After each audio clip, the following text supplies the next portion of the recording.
can't just keep changing your mind. You have to be patient because in a startup, you're working on hard problems. You have to take the time for it to work. Don't price too low because, it's not a good thing for your business and it's not a good thing for the customer, actually.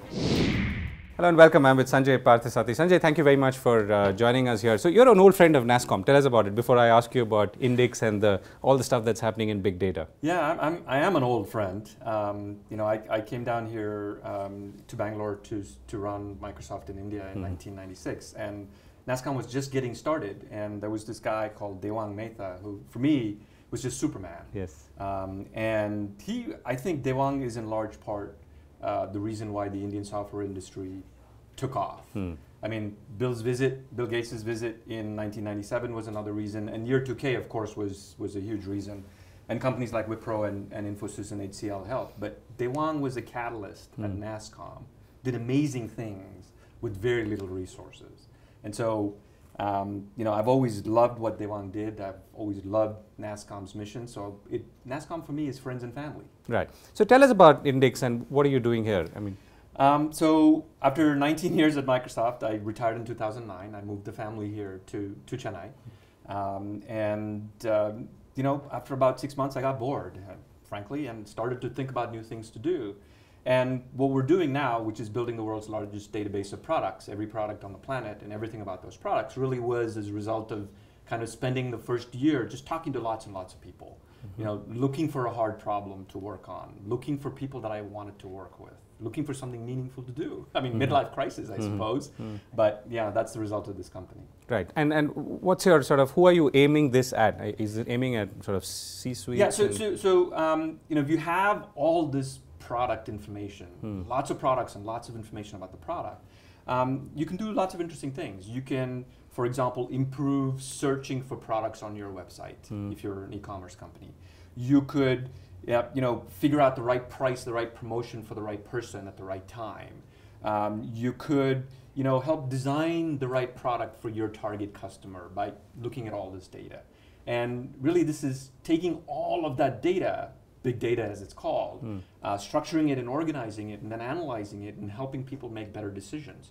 People who make products, people who sell products, and people who are involved in making or selling products. Right. So give us one or two myths of big data and the reality as you've experienced or found out. Well, I mean, big data, the reason people call it big data is that so much data is being produced, right? I mean, we create a lot of data, but more importantly, machines, which are sensors, create tons of data, right? And so people go, look at this data and go, this is big, right? It really doesn't matter whether it's big data or small data. It's whether it's useful data. And you can take all of this data, but you have to structure it in order to make it useful. Okay, and so by the time it's useful, it actually becomes smallish data. So one of the myths is, you don't really need all that data. All you need is useful data. Sometimes you start with lots of data, but sometimes you don't have to. If I know exactly what you want, I really don't care about big data. I know what you want. Right. In the absence of having a conversation with you to figure out what you want, I'm looking at all of the data you create and trying to figure it out. And the other is, there's also a sense of mystery about big data, right? Because there seems to be so many things hidden which we don't know or will find out. Do you agree with that? What's your own? Yeah, there are some interesting, there are interesting things you can learn about a person or you learn about a thing by looking at data, right? You look at all of the products, let's take clothing. You look at all of it and you go, why is the color pink the most discounted color? Why is that? Because it is. Okay. Well, you can speculate about why. Right. But who knows? But it is. Yeah. Right. So these are the kind of findings that you're working with at Indix, I would imagine. These are interesting things that you can figure out. Right. Yeah. So tell us the one or two things that you've learned in this startup. After having worked for Microsoft for close to 2 decades and then starting this up, what are your? Yeah. So the first thing I learned about myself is that I can actually be patient. It's kind of counterintuitive. A startup, you're supposed to just go, go, go, go. But you know what? You can't just keep changing your mind. You have to be patient because in a startup, you're working on hard problems. You have to take the time for it to work, right? And so it's this weird mix of schizophrenic mix of patience but urgency. And you got to know where to be urgent and where to be patient, because otherwise the wheels come off. Okay. What are the other lessons? I mean, did things work out at the same speed as you thought they would? Yes and no. I think, you know, in some areas, like the size of the company, we're beyond what I thought we would be. In terms of some of the really hard problems, like getting machines to learn, deep learning as it's called, or machine learning as it's called, machines learn slower than humans, right? And so that's been a little bit slower, but we've progressed on a whole bunch of other things that I thought we'd be further behind, but we aren't.